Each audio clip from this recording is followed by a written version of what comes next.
History جو ہے اس work shop کی یہ ہے کہ ٹائم لینڈرز جو ہے وہ 2002 میں ہم نے سیٹ اپ کیا الحمدللہ، اور پہلا کورس ہم نے لانچ کیا تھا، اس کا نام تھا اسٹریٹجک ٹائم مینجمنٹ، جو کہ ابھی بھی ماشاءاللہ چلتا ہے۔ تو انٹرسٹنگلی شروع سے لوگوں نے مجھ سے ریکویسٹ کرنا شروع کیا، کہا کہ سلیمان صاحب دیکھیں دن کو تو مینج کرنے کا ایک آئیڈیا ہو گیا، لیکن رات کی نیند ڈسٹرب رہتی ہے، رات کا ٹائم کیسے مینج کریں؟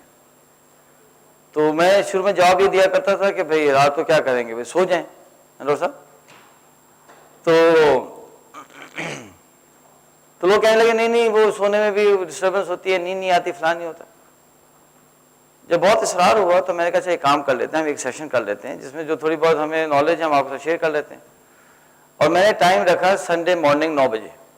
میرے ذہن میں خیال تھا کہ جیسا بہت دفعہ لوگ اصرار تو بہت کرتے ہیں لیکن جب ٹائم آتا ہے تو ہوتے نہیں ہیں، تو میں نے کہا کہ شاید بہت اصرار ہے، سنڈے مارننگ کہہ دیا میں نے، لوگ آئیں گے نہیں، اور ویسے بھی وہ سیشن اس زمانے فری تھا، لوگ نہیں آئیں گے تو میں کہہ دوں گا بھی ہم نے بلایا تھا آپ نہیں آئے۔ لیکن ماشاءاللہ سے کوئی 30-40 لوگ سنڈے مارننگ کو پہنچے فرسٹ سیشن میں۔ تو مجھے سمجھ آئی کہ اگر کراچی کے اندر 30-40 لوگ صبح صبح سنڈے پہنچ جائیں، اس کا مطلب کچھ پریشانی ہے جی نظیم اللہ صاحب، کوئی وجہ ہے۔ تو وہ پہلا سیشن ہوا اللہ کے فضل سے، اس کے بعد یہ سیشن ہوتے چلے گئے، اور پھر مجھے اندازہ ہوا کہ بہت سے فنڈامنٹل انفارمیشن ہمارے پاس نہیں ہے۔ اس کے بعد پھر تھوڑی تحقیق اور ریسرچ ہم نے مزید کی، تو ظلم یہ ہے کہ یہ جو سبجیکٹ آج ہم ڈسکس کر رہے ہیں یہ تو ہمارے اسکولز میں پڑھانا چاہیے، یونیورسٹیز میں پڑھانا چاہیے، اس میں کوئی کورس ہونا چاہیے، لیکن انفارچونیٹلی وہ چیزیں پڑھائی نہیں جا رہی جس کی سخت ضرورت ہے۔ تو اینی وے اب یہ آپ کے ساتھ ہم شیئر کریں گے انشاءاللہ۔ پہلی نیت تو آپ لوگ یہ کیجیے گا کہ یہ جو انفارمیشن ہم آپ کے ساتھ شیئر کریں گے، یہ انفارمیشن آپ نے اوروں کے ساتھ ضرور شیئر کرنی ہے، جو ہمارا ٹائم لینڈرز میں ایک سٹائل ہے۔ اور یہ ورک شاپ تو بہت ہی آسان ہے پڑھانا، ساری سلائیڈز انشاءاللہ آج یا کل تک ویب سائٹ پہ اپلوڈ ہو جائیں گی، انہیں آپ ڈاؤن لوڈ کر سکتے ہیں، مٹیریل آپ کے پاس ہے، کانسیپٹس بالکل سمپل سے ہیں، تو آپ تو اس کو لیں کاشف بھائی اور پلگ ان کریں پڑھائیں۔ تو میں چاہتا ہوں کہ آپ سب نیت کریں کہ کم از کم ایک شخص کو یا ایک ذی روح کو آپ نے ضرور پڑھانا ہے، تو اس کی آپ نیت کرتے ہیں انشاءاللہ؟ تو کون کون لوگ یہ نیت کرتے ہیں؟ کم از کم ایک کو، اور زیادہ زیادہ نسیم بھائی 100 ہو سکتے ہیں، 1000 ہو سکتے ہیں، 2000 ہو سکتے ہیں۔ اس کمرے میں ایسے لوگ بیٹھے ہیں جنہوں نے ہمارے ورک شاپس سینکڑوں لوگوں کو پڑھائی ہیں ماشاءاللہ سے، تو آپ لوگ اس کی نیت کر لیں، ٹھیک ہے نا؟ اور بھلے آپ چارج بھی اس کو کریں، مجھے کوئی اعتراض نہیں ہے، فیصل بھائی آپ چارج کریں، آپ کمپنی بنا لیں، کوئی اعتراض نہیں ہے، ہمیں آپ کو ہم سے شیئر کرنے کی ضرورت نہیں ہے اس کے پروفٹس کو، بس پڑھائیں، شیئر کریں اس چیز کو۔ اچھا، اس ورک شاپ کے چونکہ ٹائم بہت کم ہے اس لیے میں بہت تیز چلنے کی کوشش کروں گا۔ اس ورک شاپ کے 2 بڑے نیرو سے آبجیکٹیوز ہیں، ٹھیک ہے؟ پہلا آبجیکٹیو یہ ہے کہ ہم یہ دیکھیں گے اس ورک شاپ کے اندر کہ آپٹیمم لیول سلیپ کا کیا ہوتا ہے۔ یعنی آپٹیمم لیول کا مطلب یہ ہے کہ ہمیں کتنی نیند درکار ہے، کتنی نیند کی ضرورت ہے۔ اور کچھ لوگوں کے لیے آپٹیمم لیول جو ہے وہ 6 گھنٹے ہوگا، کچھ کے لیے 7 گھنٹے ہوگا، اور کمر والد صاحب کے لیے ہو سکتا ہے 4 گھنٹے ہو، ہے نا؟ تو ڈفرینٹ لوگوں کے ڈفرینٹ آپٹیمم لیول ہوتا ہے، ٹھیک ہے؟ تو اس کو ہم جاننا چاہیں گے، ایک آبجیکٹیو یہ ہے۔ دوسرا آبجیکٹیو یہ ہے کہ ہر چیز کی دنیا کے اندر کوالٹی بھی ہوتی ہے نا؟ کبھی آپ سے ایسا ہوا ہے کہ آپ پورے رات کو 8 گھنٹے سوئے ہیں اور صبح اٹھے ہوں تو آپ کو ایسا محسوس ہوا کہ ابھی بھی تھکاوٹ ہے، جسم جو ہے اکڑا ہوا ہے اور عجیب سی ایک پریشانی سی فیل ہو رہی ہے؟ کسی کے ساتھ ایسا ہوا ہے؟ میرے ساتھ ہوا ہے، ماشاءاللہ کتنے سارے لوگوں کے ساتھ ہوا ہے۔ اچھا، کبھی آپ سے ایسا ہوا ہے کہ آپ جو ہیں وہ تھکے ہیں بڑے دن کے، آپ دوپہر کو آپ جو ہے وہ کوئی 45 منٹ سوئے اور آپ اٹھے تو بڑے فریش اٹھے، بالکل فریش ہو گئے دوپہر میں 45 منٹ میں 1 گھنٹے میں, ایسا کسی کو فیل ہوا ہے؟ مجھے تو ہوا ہے. اس کا مطلب یہ ہوا کہ وہ جو 8 گھنٹے آپ سوئے تھے اس میں کوانٹٹی تو زیادہ تھی لیکن کوالٹی آف سلیپ کم تھی, اور جو آپ 45 منٹ سوئے اس میں کوانٹٹی تو کم تھی لیکن کوالٹی آف سلیپ زیادہ تھی. اس کا مطلب یہ ہے کہ نیند کے اندر بھی کوالٹیز ہو سکتی ہے زیادہ کم کوالٹی کی بھی نیند ہو سکتی ہے اور اچھی کوالٹی کی بھی نیند ہو سکتی ہے. یہ بات میں سمجھا پا رہا ہوں؟ اس ورک شاپ کا ایک آبجیکٹو یہ ہے کہ ہم یہ دیکھنا چاہیں گے کہ کوالٹی آف سلیپ کو ہم کیسے بڑھا سکتے ہیں. یہ 2 آبجیکٹیوز ہیں. پہلا آبجیکٹو کیا ہے؟ آپٹیمم لیول کیسے معلوم کریں. دوسرا آبجیکٹو کیا ہے کہ کوالٹی آف سلیپ کو کیسے بڑھائیں. اس کے علاوہ کوئی اور آبجیکٹو ورک شاپ کا جو ہے نا مطلب یہ کہ اسٹیٹڈ آبجیکٹو یہ نہیں ہے. باقی تو بہت سے فائدے آپ کو ہوں گے انشاءاللہ, لیکن جو فوکس آبجیکٹوز یہ 2 ہیں. ٹھیک ہے, اچھا جناب, کچھ قرآن کی آیتیں میں آپ کے سامنے رکھنا چاہتا ہوں, اور ماشاءاللہ اس کمرے میں کافی سارے علماء بھی موجود ہیں تو میں تسلی سے بات کر سکتا ہوں. قرآن کی ایک آیت ہے کہ جس کا ترجمہ یہ ہے کہ اللہ سبحانہ وتعالی, سورہ الرعد آیت نمبر 8, کہ اللہ تعالیٰ کو سب کی خبر رہتی ہے جو کچھ کسی عورت کو حمل رہتا ہے اور جو کچھ رحم میں کمی بیشی ہوتی ہے, اور ہر شے اللہ کے نزدیک ایک خاص انداز سے مقرر ہے. وَكُلُّ شَيْءٍ عِندَهُ بِمِقْدَارٍ. اللہ سبحانہ تعالیٰ کے نزدیک ہر چیز کا ایک پیمانہ ہے, ایک مقدار ہے, ایک میجر ہے. ٹھیک ہے. ایک اور آیت ہے سورہ الفرقان کی, جیسے میں نے آپ سے کہا کہ یہ سارا کا سارا آپ کے چند سلائیڈ, یہ ہینڈ آؤٹ بھی کچھ ہیں لیکن آپ کے پاس یہ سارا ہماری ویب سائٹ پہ بھی اویلیبل ہوگا, timelenders.com. ٹھیک ہے, اچھا جناب, ترجمہ اس آیت کا یہ ہے کہ ایسی ذات جس کے لیے آسمان و زمین کی حکومت حاصل ہے اور اس نے کسی کو اپنی اولاد قرار نہیں دیا اور نہ کوئی اس کا شریک ہے حکومت میں, اور اس نے ہر چیز کو پیدا کیا پھر سب کا الگ الگ انداز رکھا. کل شیء فقدرہ تقدیرا, ہر چیز کا ایک اندازہ رکھا ہے, ایک میجرمنٹ رکھا ہے. اور اس پہ دیکھیں کہ کلہ ہے نا, ہر چیز.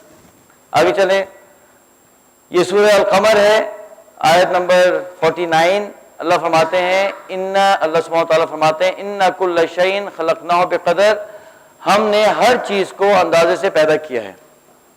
2014 ہے نا, مارچ 23 ماشاءاللہ سے. تو آج دیکھیں کہ سورج 6:33 پہ نکلا, سنسٹ جو ہے 6:44 پہ ہوگی. آج کا دن جو ہے وہ 12 گھنٹے 10 منٹ اور 59 سیکنڈز کا ہوگا. یہ 58 سیکنڈز کا امان صاحب نہیں ہوگا, 59 کا ہوگا. اور یہ انفارمیشن اب تو انٹرنیٹ پہ اویلیبل ہے, پہلے تو نہیں ہوتی تھی, اب تو یہ انفارمیشن انٹرنیٹ پہ اویلیبل ہے. اور مزے کی بات یہ دیکھیں کہ 2114 آج سے 100 سال کے بعد اگر دنیا قائم رہے تو اور قیامت نہ آئے تو 23 مارچ 2114 میں یا 2114 کے اندر سورج 6:33 پہ نکلے گا اور 1844 پہ غروب ہوگا. لیکن سیکنڈ میں فرق آ رہا ہے. دیکھیں کہ آج کا دن جو ہے وہ 59 سیکنڈز کا ہوگا, لیکن 100 سال کے بعد مارچ 23 جو ہوگی اس کا دن 39 سیکنڈز کا ہوگا. سیکنڈ میں فرق آ جائے گا, لیکن یہ 39 ہوگا, 40 سیکنڈ نہیں ہوگا. یہ یعنی 100 سال کے بعد سورج کب نکلے گا, کب غروب ہوگا, اس کی انفارمیشن ہم آج نکال سکتے ہیں. اللہ سبحانہ تعالیٰ کا نظام اتنا پریسائز ہے. سورج کے نکلنے کا وقت, غروب ہونے کا وقت, ہر چیز اللہ نے کہا, ہر چیز کا ایک اندازہ ہے. آگے چلیں, دیکھیں زمین اور آسمان کے درمیان ایک ڈسٹنس ہے. ٹھیک ہے, اگر یہ ڈسٹنس زیادہ ہو جائے گا تو کیا ہوگا سلیمان صاحب, کیا ہوگا؟ اتنی سردی ہو جائے گی کہ ہم زندہ نہیں رہ سکتے. اور یہ ڈسٹنس کم ہو گیا تو گرمی ہو جائے گی, ہم زندہ نہیں رہ سکتے. تو اللہ نے اس کو ایک خاص مقدار سے ڈسٹنس رکھا ہے. ہماری باڈی کا ٹیمپریچر ہے, اس کمرے میں ملٹیپل فزیشنز بیٹھے ہیں, ٹیمپریچر زیادہ ہو جائے گا ڈاکٹر رفیق تو کیا ہوگا؟ بخار ہوگا, ہم آپ کے پاس آئیں گے, ہے نا, اور آپ کی کلینک چلے گی. ایک مثال ہے. اچھا اگر ڈسٹینس کم ہو جائے گا ٹیمپریچر تو ہم کیا کریں گے؟ پھر آپ کے پاس آئیں گے, پھر آپ کلینک چلے گی, ہے نا. تو اللہ نے اس کا نظام رکھا ہے. کولیسٹرول لیولز, اوہ اس کے تو بہت لوگ پریشان ہیں اس سے. جاوید بھائی کولیسٹرول بڑھے گا تو کیا ہوگا ڈاکٹر صاحب؟ مصیبت ہوگی. اگر کولیسٹرول ایک لیول سے کم ہوگا تو کیا ہوگا؟ مصیبت ہوگی. دونوں تو مصیبتیں, زیادہ بھی مشکل اور کم بھی مشکل. شوگر لیول, ڈاکٹر ہنی چٹنی کہاں بیٹھے ہوئے بھائی چھپے ہوئے؟ ہاں ڈاکٹر صاحب کیا ہوگا شوگر لیول بڑھنے سے؟ مسئلہ ہوگا؟ بولیں جی. ہاں کم ہونے سے مسئلہ ہوگا؟ بولیں جی. ختم. اب جو ڈاکٹر صاحب کہہ رہے ہیں جی, اور میں کیا کہہ سکتا ہوں. ٹھیک ہے. پھر کیا کہ ہماری باڈی میں ڈفرینٹ منرلز ہیں, پوٹیشیم ہے, کیلشیم ہے, سوڈیم ہے, آئرن ہے. آئرن زیادہ ہو تو مشکل, آئرن کم ہو تو مشکل, اس کے لیول آگے پیچھے ہو جائیں. یعنی فائبر کے بارے میں پڑھا تھا کہ فائبر انٹیک کہتے ہیں زیادہ ہونا چاہیے, لیکن ایک لیول کے بعد اگر زیادہ آپ نے فائبر انٹیک کیا تو منرلز فائبر کے ساتھ اٹیچ ہو جاتے ہیں اور وہ ڈائجسٹ نہیں ہوتے ہیں. منرل ڈیفیشنسی ہونا شروع ہو جاتی ہے کہ فائبر زیادہ کر دیں آپ. تو فائبر انٹیک جو ہے وہ بھی ایک میجرمنٹ سے ہونا چاہیے, بہت زیادہ بھی نہ ہو اور کم نہ ہو. ہر چیز کا اللہ نے اندازہ مقرر کیا ہے. ہوا میں آکسیجن ہے, کاربن ڈائی آکسائڈ ہے, کاربن مون آکسائڈ ہے, نائٹروجن ہے, ان سب کے ایک میجرمنٹس ہیں. جو لوگ اسکوبا ڈائیونگ وغیرہ کرتے ہیں, ایک میری ہابی یہ بھی ہے, تو اس میں رول ہے کہ آپ نے بہت تیزی سے نہ نیچے جانا نہ اوپر آنا ہے, کہ باڈی کو موقع ملنا چاہیے کہ وہ نارملائز کر سکے اپنے آکسیجن نائٹروجن لیولز کو. اگر آپ بہت تیزی سے اوپر نیچے موومنٹ کی تو نائٹروجن پوائزنگ ہو جاتی ہے, اور پھر ڈاکٹر صاحب کیا ہوتا ہے؟ ڈاکٹر صاحب کیا ابھی ڈاکٹر صاحب نہیں آنے والے؟ Nitrogen poisoning could be lethal, آپ کا انتقال بھی ہو سکتا ہے. سلیپ بھی آ جائے گی اور پریشانی بھی ہو سکتی ہے, پرماننٹ سلیپ آ جائے گی. تو اللہ سبحانہ و تعالیٰ نے دنیا کے اندر ہر چیز کی ایک میجرمنٹ رکھی ہے بھائی. قرآن میں بھی اللہ نے فرمایا, اور اللہ کی جو نشانیاں ہیں ان کو دیکھ کر بھی بات سمجھ آتی ہے کہ اللہ نے ایک میجرمنٹ رکھی ہے. اب ملین ڈالر کوشچن یہ ہے کہ why should sleep be different? جو اللہ سبحانہ و تعالیٰ نے ہر چیز کا ایک مقدار رکھا ہے, تو یہ نیند کیوں آزاد ہے؟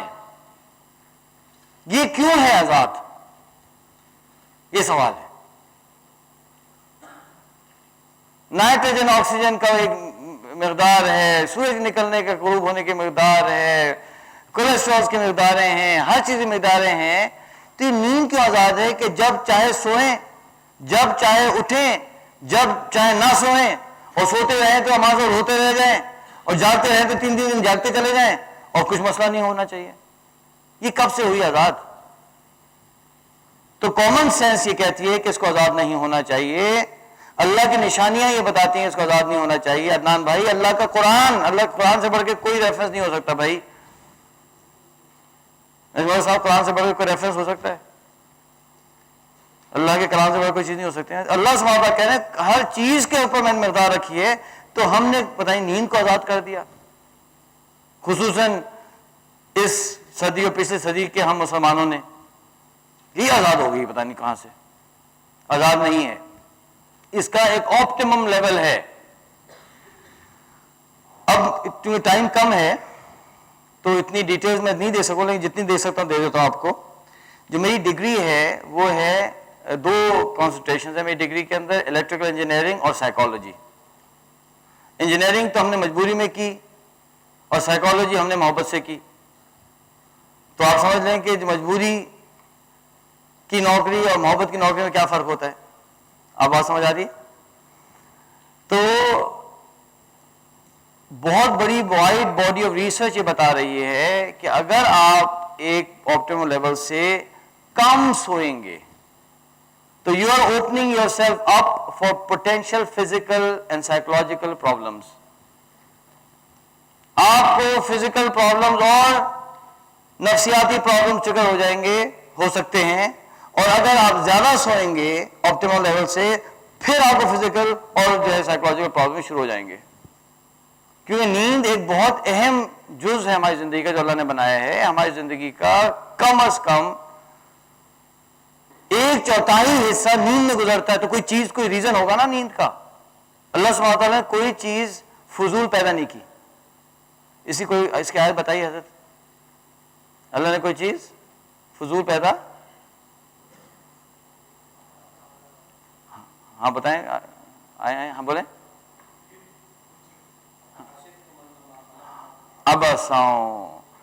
افحسبتم انما خلقناکم عبثا، کیا آپ یہ سمجھتے ہیں کہ میں نے آپ کو بے مقصد پیدا کیا؟ تو نہ ہم بے مقصد پیدا ہوئے ہیں، نہ اللہ سبحانہ وتعالیٰ کی کوئی چیز اس کائنات میں بے مقصد ہے. ہر چیز کا ایک مقصد ہے، کوئی فضول چیز نہیں ہے. تو نیند کا کوئی مقصد ہے نا یار، آپ سوچیے تو صحیح. اس کے اندر آگے پیچھے چلیں گے تو پرابلمس ہوں گے. میں نے لمس میں پڑھایا 1 سال، تو بہت، اب میرے پاس فگرز تو نہیں ہے، لیکن کافی سارے بچوں کو جو میرے اسٹوڈنٹس تھے ڈپریشنز ہیں، اور میرے پاس کلاس سائزز بہت بڑی بڑی تھیں. ایک سیمسٹر میں 150 بچے، ایک سیمسٹر میں 280 بچے تھے. تو جو میں کاؤنسلنگ کر رہا تھا یا میں ہیلپ کر رہا تھا، تو میری کلاس کے بہت سے بچوں کو ڈپریشنز ہیں، اور اس کا ایک ریزن یہ تھا disturbed sleep patterns at the university. کبھی پوری رات جاگ رہے ہیں، کبھی دن کو سو رہے ہیں، کبھی پتہ نہیں کیا کر رہے ہیں. جو ہاسٹل ہے، ڈارمز ہیں، اس کے اندر کوئی اسکیجول نہیں ہے، کوئی لائٹس آؤٹ کا کانسیپٹ نہیں ہے. 2 بجے بچے چلتے پھرتے ملیں گے، 3 بجے ملیں گے، ایک شور ہنگامہ گل، ایک عجیب کہانی ہے. تو اس کا نتیجہ یہ. اب سوال یہ ہے کہ سپوز کریں کہ ایک شخص کا آپٹیمم لیول ہو 6.5 گھنٹے، اور وہ مٹھو جو ہے ہمارا سو رہا ہو 8 گھنٹے. تو مزے کی بات یہ دیکھیں کہ والد صاحب وہ 1.5 گھنٹہ زیادہ بھی سو رہا ہے، اور فزیکل اور سائیکولوجیکل پرابلمس کو کوٹ بھی کر رہا ہے. اب ضروری نہیں کہ ہو جائے گا، ہو سکتا ہے. اگر یہ 1.5 گھنٹہ بچا لے تو اپنے آپ کو ہیلتھ وائز بھی صحیح ہو جائے گا، اور یہ 1.5 گھنٹہ مان صاحب اگر صحیح جگہ پہ لگا لیا جائے تو آپ بتائیں کہ کیا اس کا امپیکٹ ہو سکتا ہے. فار ایگزامپل یہ بتائیں کہ اگر ایک شخص 1.5 گھنٹہ روزانہ اس فضول نیند سے بچا لے تو کتنے گھنٹے بچا لے گا سال کے اندر؟ فیصل بھائی آپ کا میتھس ہمیشہ اچھا تھا، آپ کو پتہ ہے کتنے گھنٹے بچائے گا؟ 547.5 آورس. آپ یہ بتائیے کہ ہم کنسلٹنگ کرتے ہیں، کمپنی میں جاتے ہیں، تو اگر دن میں 8 گھنٹے کا ٹائم ہوتا ہے کام کا، تو لوگ کام کتنے گھنٹے کرتے ہیں؟ اتنے ایکسپیرینس لوگ ہیں، بتائیں کتنے گھنٹے کام کرتی ہے پبلک؟ 3 to 4 آورز ہے نا. باقی ٹائم کہاں جاتا ہے؟ اٹھنے میں، بیٹھنے میں، وضو میں، اور جو نماز میں، اور جناب وہ جو ہے گپ شپ لگانے میں، اور وہ نمبر جس کو کال کرنا تھا اور کال 5 منٹ کی تھی وہ نمبر ڈھونڈنے میں 1 گھنٹہ لگائیں گے. اور گھر آ کے کہیں گے بیگم بہت محنت کر کے آیا ہوں، بہت تھکا ہوا ہوں، یار چائے پلاؤ. اس لیے کہ پرچی پہ لکھا تھا نمبر مل نہیں رہا، یا کپڑوں میں دھل گیا، چابی کہیں رکھ کے بھول گئے، فائل نہیں مل رہی، یہاں بھاگ رہے وہاں بھاگ رہے. اس طرح کے فضول حرکتوں میں ٹائم لگ جاتا ہے. ایفیکٹو کام 3-4 گھنٹے ہوتا ہے. چلیں جو بڑے ایفیکٹو لوگ ہوتے ہیں وہ 8 میں سے ڈاکٹر صاحب 6 گھنٹے نکال لیں گے، 7 گھنٹے نکال لیں گے. آپ سپوز کریں کہ آپ جن ہیں، جن کا مطلب یہ نہیں کہ وہ اکثر جن، مطلب فگریٹیولی بڑے محنت والے آدمی ہیں، اور آپ 8 گھنٹے میں سے 8 گھنٹے نکال لیتے ہیں. تو اگر 8 گھنٹے کا ایک ورک ڈے ہے، تو اگر ہم اس کو 8 سے ڈیوائڈ کریں تو کتنے ورک ڈیز آئیں گے؟ 68.4 ورک ڈیز آئیں گے. یعنی اگر اس 1.5 گھنٹے کی فضول نیند کو بچا لیا جائے تو ہم اپنے مہینے سال کے اندر 2 مہینے کے ورک ڈیز ایڈ کر رہے ہیں بھائی. ہاں بچا کر صحیح کام کریں. ساس کبھی بہت ہی نہ دیکھیں. یہ نہیں ہوتا بچا کے الٹا اور کوئی غلط کام میں لگا دیں، فضول کام میں لگا دیں. کہ افریقہ کے اندر ایک صاحب کہنے دیکھیں کتنی نالج ملتی ہے نیشنل جیوگرافک سے. میں کہا ہاں یہ نالج ملتی ہے کہ افریقہ کے نارتھ میں جو بندر ہیں اس کے دو میں ایسے ہلاتے ہیں اور ساؤتھ میں بندر دو میں ایسے ہلاتے ہیں, یہ نالج ملتی ہے. تو نالج تو یہ بھی ہے, لیکن بھائی اس کے ریلیونس کیا آپ کی لائف کے ساتھ یار, جو ریلیونس جو ہے اس کو تو لیں گے نہیں, اور جو ارریلیونٹ نالج ہے اس کے پیچھے بھاگ رہے ہیں. اب کل ایک صاحب سے بھی ملاقات ہوئی, شام کو میٹنگ تھی, میں تو حیران ہو گیا, وہ تو 10 سال کم عمر لگنے لگا. کیا ہو گیا بھائی؟ کہ بھائی سلیمان بھائی میں نے وہ آپ کی ورک شاپ کی تھی نا چند سال پہلے, فیصلہ کیا تھا کہ اپنے ہیلتھ صحیح کروں گا. میں تو بچپن سے موٹا تھا اور 107 kg میرا وزن تھا. بس میں نے فیصلہ کر لیا, میں نے ریسرچ کی کیا کھانا چاہیے, کیا ایکسرسائز کرنی چاہیے, یہ کرنا چاہیے, وہ کرنا چاہیے, اور ماشاءاللہ سے میں جو ہے نا 85 86 88 پہ آ گیا ہوں, بالکل دبلا اور بالکل فٹ. میں کہا یار ماشاءاللہ, کہ ہاں یار تو کپڑے بھی جو ہے میں ریڈی میڈ پہن سکتا ہوں, فلانا کر سکتا ہوں. ہاں یہ اچھی بات ہے کہ اس نے وہ ریلیونٹ نالج لی, اس ریلیونٹ نالج کو اپلائی کیا, اور نیوٹریشن کے پاس گئے, نیوٹریشنسٹ کے پاس. اس نے کہا کہ دیکھو جب بھی تمہیں نہاری واری کھانی ہے تو میں بتاتی ہوں کیسے کھانا ہے, سنیں. اس نے کہا کہ 45 منٹس کی اسٹرینرس ایکسرسائز کرو, میٹابولزم بڑھ جائے گا, اور آدھے پونے گھنٹے کے اندر کھا لو نہاری, کچھ نہیں ہوگا. کیا یہی کرتا ہوں اب, میں نہاری کھاتا ضرور ہوں, جاتا ہوں اسٹرینرس ایکسرسائز کرتا ہوں اور جا کے نہاری کھا لیتا ہوں. بھائی یہ سب لوگ نوٹ کر لیں کتنی امپورٹنٹ انفارمیشن ہے. اس سے تو فائدہ ہوگا نا زندگی کے اندر, اور بندر کے تم ہلائیں سے کوئی فائدہ نہیں ہمیں. اور یہ وہاں جو ہے وہ ایک صاحب بتائے تھے کہ 45 منٹس کی کوریج آئی تھی کہ ایک بھینس جو ہے وہ سندھ کے انٹیریئر میں گڑھے میں گر گئی, تو اس کو کیسے کرین سے نکالا گیا, اس پہ 45 منٹس کی کوریج آئی تھی, اور لوگ بیٹھ کے دیکھے تو ہائی بھینس نکل رہی ہے, نہیں نکل رہی, پھر پھسل نہ جائے, ہائی کتنے غم ہے, کتنی دعائیں کی ہوں گی اس بھینس کے لیے, شاید ہم کو نہیں ملتی ہوں گی جتنی اس بھینس کو دعائیں ملی ہوں گی.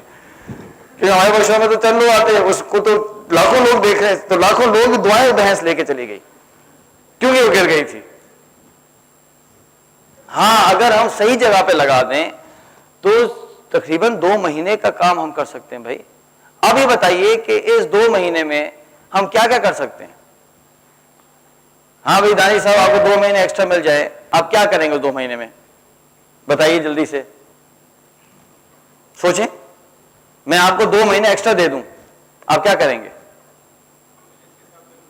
کوئی بھی کیا کریں گے؟ آپ کے گھومنے پھرنے جا سکتا ہوں, نالج لے سکتا ہوں, کوئی نئی زبان سیکھ سکتا ہوں. آئیے بھائی بتائیے فیصل بھائی آپ کیا کریں گے 2 مہینے آپ کو ایکسٹرا دے دی جائے؟ You will develop your vision. اچھا جناب آئیے والد صاحب آپ 2 مہینے میں ایکسٹرا میں کیا کریں گے؟ یو ول رائٹ اے بک. ماشاء اللہ سے. اور بتائیں سب کے تو نام نہیں. ہاں بھائی نعمان بشیر صاحب آپ کیا کریں 2 مہینے ایکسٹرا ملیں گے تو؟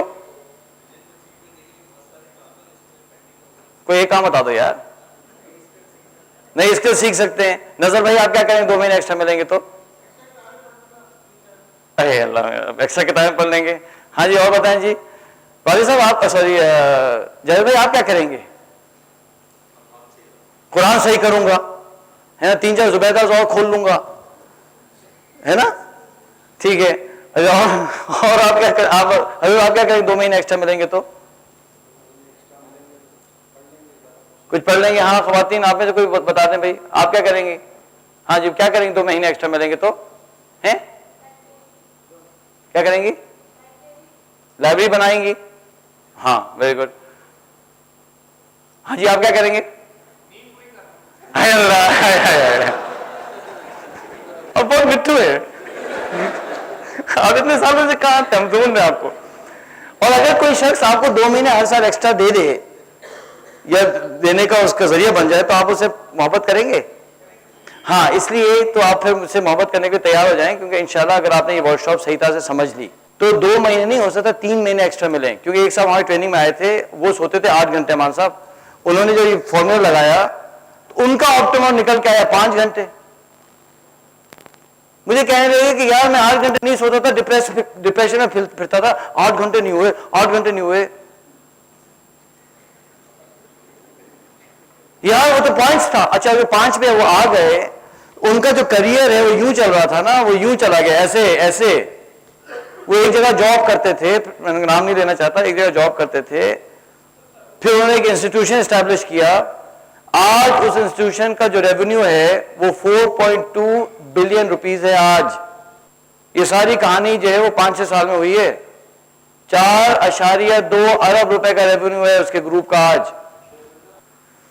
تو پھر سے میں آ جاتا ہوں اس باری کی طرف کہ کیا 2 آبجیکٹیوز ہیں اس ورکشاپ کے. نمبر 1 آپٹیمم لیول کیسے معلوم کرنا ہے. وہ جو ہمارے ڈاکٹر حضرات کہا کرتے تھے نا 8 گھنٹے سونا ضروری ہے ضروری ضروری، وہ پرانی ریسرچ ہو چکی ہے، وہ ختم ہو چکی ہے. اس کو اللہ کے لیے قبر میں گاڑ دیں. بس بس بس 8 گھنٹے سونا ضروری ہے، یہ فضول بات ختم ہو چکی ہے. ٹھیک ہے ایک زمانے میں نہیں پتا تھا بولتے تھے، اب پتہ چل گیا تو اب ختم. اگر آپ کو آج بھی کوئی ڈاکٹر صاحب ایسے ملے تو اللہ کے لیے مجھ سے بات کرائیں، یا ڈاکٹر حنیف سے بات کرائیں، یا ڈاکٹر طفیل سے بات کرائیں. ڈاکٹر رفیق آپ بھی تیار ہیں نا ڈاکٹر صاحب؟ ایسے ڈاکٹر سے بات کرنے کے لیے تیار ہیں نا، تاکہ ہم انہیں پیار محبت سے سمجھائیں کہ اللہ کے لیے قوم کی جان چھوڑ دیں. بہت ہو گیا. مجھے اچھی طرح سے یاد ہے جب ہم چھوٹے تھے تو یہ کہا جاتا تھا کہ ڈاکٹر صاحب کہتے ہیں 8 گھنٹے سونا چاہیے. تو ہم نے کہا بھی سونا چاہیے، تو ہم بھی گنتے تھے 8 گھنٹے 8 گھنٹے. پھر کیا ہوا جب میں ٹین ایجر تھا تو اللہ نے دین کی توفیق عطا فرما دی.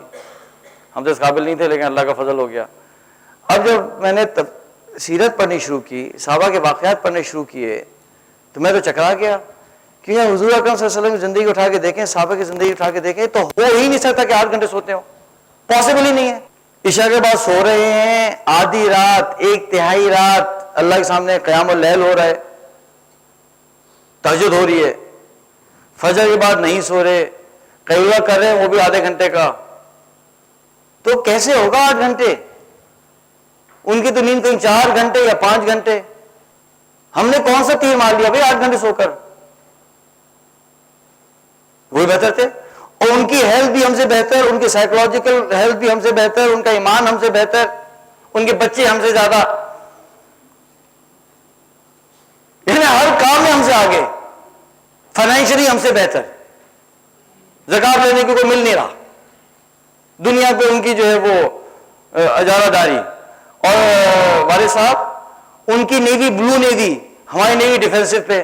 ایسے ہی ہے نا سر؟ ابھی ہماری نیوی بلو نیوی نہیں ہوئی، یعنی ہماری نیوی اپنے پاور کو پروجیکٹ نہیں کر سکتی کسی اور ملک کے اوپر. تو ہر چیز میں وہ آگے تھے. 4-5 گھنٹے سوتے تھے. یار یہ تو کوئی چکر ہے. اس زمانے میرے دماغ میں کوئی پریشانی شروع ہو گئی ڈاکٹر حنیف، اور میں نے سوچنا شروع کیا یار یا تو ڈاکٹرز کنفیوزڈ ہیں یا مجھے سمجھ نہیں آ رہی. وہ ایک شک جو ہے نا وہ میرے دماغ میں آ گیا. اور جب میں نے سائیکالوجی پڑھی اور ریسرچ کی تو پتا چلا کہ اوہ یہ تو بات ہی غلط تھی. خیر ماشاء اللہ تو ڈاکٹرز نے بھی یو ٹرن مار لیا. ڈاکٹرز بھی یہ کہتے ہیں ہاں جتنی آپ کی ضرورت ہے اتنا سوئیں. یہ بات کلیئر ہوگی؟ اچھا جناب، اس آبجیکٹو کو حاصل کرنے کے لیے ہم 3 سورسز یوز کریں گے. پہلے ہم دیکھنا چاہتے ہیں کہ قرآن میں اور حدیث میں کوئی گائیڈنس ہے. اللہ سبحانہ تعالیٰ نے، اللہ سبحانہ تعالیٰ کے رسول صلی اللہ علیہ وسلم نے ہمیں کسی بھی موقع کے اوپر گائیڈنس کے بغیر نہیں چھوڑا. ہر چیز میں گائیڈنس اویلیبل ہے. کھانا کون سا کھانا ہے، کھانا کیا نہیں کھانا، کیا کھانا ہے، کتنا کھانا ہے، کتنا نہیں کھانا، بزنس کیسے کرنا ہے، کیسے نہیں کرنا، کون سا کر سکتے ہیں، کون سا نہیں کر سکتے، معاملات کے اندر والدین سے کیا بات کر سکتے ہیں، کیا بات نہیں کر سکتے، کون سی بات ماں باپ کی ماننی، کون سی بات نہیں ماننی. ماں باپ کہیں گے نماز نہیں پڑھنی تو کیا کریں؟ چھوڑ دیں گے؟ نسیم بھائی آپ چھوڑیں گے نماز؟ نہیں چھوڑیں گے نا، پڑھیں گے نا. آپ کے ابو اللہ نہ کرے کہیں کہ بھئی نسیم داڑھی شیو کرو، تو شیو کریں گے آپ؟ بولے نہیں، نہیں کریں گے نا. لیکن والدین کہیں کہ چلو نسیم مرغا بنو، مرغا بنیں گے آپ؟ بولے جی. بولے پھر بنو، بنیں گے؟ بس ختم ہوئی بات. پھر کون سی بات ماننی ہے، کون سی بات نہیں ماننی. ہر چیز کے اندر ہمارے پاس ڈائریکشنز ہیں. ملک کو کیسے چلانا ہے، کاشتکاری کیسے کرنی ہے، یہاں تک کہ باتھ روم کیسے جانا ہے اس کی بھی پوری تفصیل، پورے سسٹمز ہیں. تو جب ہر چیز کے اندر اللہ سبحانہ تعالیٰ نے ہمیں گائیڈنس دی ہے تو نیند کے بارے میں کوئی گائیڈنس نہیں ہوگی جس میں 1/4 وقت ہمارا لگتا ہے. نظیم اللہ صاحب کوئی گائیڈنس نہیں ہوگی؟ ہوگی نا؟ بالکل ہوگی. تو اس کو ہم تھوڑا سا دیکھیں گے. دوسرا ہم یہ دیکھیں گے کہ سائنٹیفک ڈسکورس کے اندر کیا ہے نیند کے بارے میں. سائنس کیا کہہ رہی ہے. یہ بھی سائنس بھی تو اللہ سبحانہ تعالیٰ کی یعنی نشانیاں معلوم کرنے کا ایک بڑا اچھا ٹول ہے. بہت سی چیزیں ہمیں سائنس سے پتہ چلتی ہیں. کولیسٹرول لیولز کیا ہونا چاہیے، یہ بھی کچھ سائنس سے ہمیں اندازہ ہوتا ہے، بہت سی چیزیں پتہ چلتی ہیں نا، اس کو دیکھیں گے، اور کچھ ہم اپنے پرسنل ایکسپیرینسز بھی دیکھیں گے. اس کے علاوہ کوئی اور سورس ہم استعمال نہ کریں گے اور نہ کرنے کی کسی کو اجازت دیں گے. جی میں نے خواب میں یہ دیکھا تھا، اور پیرا فزکس یہ کہتی ہے، میٹا فزکس یہ کہتی ہے، پیرا سائیکالوجی یہ کہتی ہے، ایسٹرونومی یہ کہتی ہے نا، دا سیکرٹ کتاب آئی بھی. اس طرح کی جو فضول چیزیں ہیں اس کا ہمیں کوئی ضرورت ہی نہیں ہے. ہمارے پاس جو سورسز سالڈ سورسز ہیں انہیں یوز کرنا کافی ہے، ادھر ادھر جانے کی ضرورت نہیں ہے. فلانے نے یہ کہا تھا، انہوں نے یہ کہا تھا، انہوں نے پتہ نہیں کہاں کہا تھا، یہ ہو گیا وہ ہو گیا، یہ ضرورت ہی نہیں ہے. ایک صاحب سے کل جو ڈسکشن ہوئی تو انہوں نے کہا کہ میں فلانی کتاب پڑھی اور اس کے اندر سے یہ نکل کے آیا اور اس میں سے میں نے ایسا کیا، اور اس کتاب پوری بات سننے کے بعد میں نے ان سے کہنے آپ کا کیا خیال ہے. میں نے کہا بھائی جب ہمارے پاس ایک پورا فریم ورک اللہ کے قرآن اور سنت سے نکل کے آ رہا ہے تو آپ اس کو کیوں نہیں استعمال کرنا چاہتے بھائی؟ میرے یہ فریم ورک پہلے استعمال کریں پھر بات کیجیے گا. اب اتنی، اور میں کہا اس کے اندر بہت سارے مسائل ہیں جو باتیں آپ کر رہے ہیں، جو قرآن اور حدیث کی باتیں علماء وہاں پہ موجود ہیں. ایک سالڈ بات ہے، کوئی غلطی ہوتی تو پکڑی جاتی ہے. ایک حدیث کسی نے مجھے ایس ایم ایس کی اور ریفرنس لکھا صحیح مسلم کی فلانی حدیث ہے، میں نے اس کو فیس بک پہ ڈال دیا. اللہ کا فضل یہ ہوا کہ پبلک کھڑی ہو گئی، انہوں نے کہا یہ تو ہے ہی نہیں، پبلک کھڑی ہو گئی، یہ حدیث نہیں ہے. ہمیں چیک کیا تو تھی ہی نہیں وہ حدیث. میں کہا لے بھائی میں تو اللہ میری توبہ جو آپ میں کبھی کوئی چیز فارورڈ کرو، میری توبہ ہو گئی بھائی، میری توبہ ہو گئی. میں یہ سمجھا تھا کسی جاننے والے نے بھیجا ہے، کبھی تحقیق کر کے بھیجا ہوگا، اس میں لکھا ہوتا صحیح مسلم فلانا نمبر. تو میں نے کہا یار یہ کیسے، وہ جھوٹ. لیکن خوبصورتی اسلام کی یہ دیکھیں کہ ایک غلط میں نے حدیث ڈال دی تو قوم کھڑی ہوگی نا مان صاحب یہ غلط ہے، ایک شو مچ گیا. یہ اللہ کا فضل ہے، دین کی جو حفاظت اللہ نے کی ہے نا، آپ کو ہلنے ہی دیں گے لوگ. تو ہم یہ سورسز استعمال کرتے ہیں. ٹھیک ہے.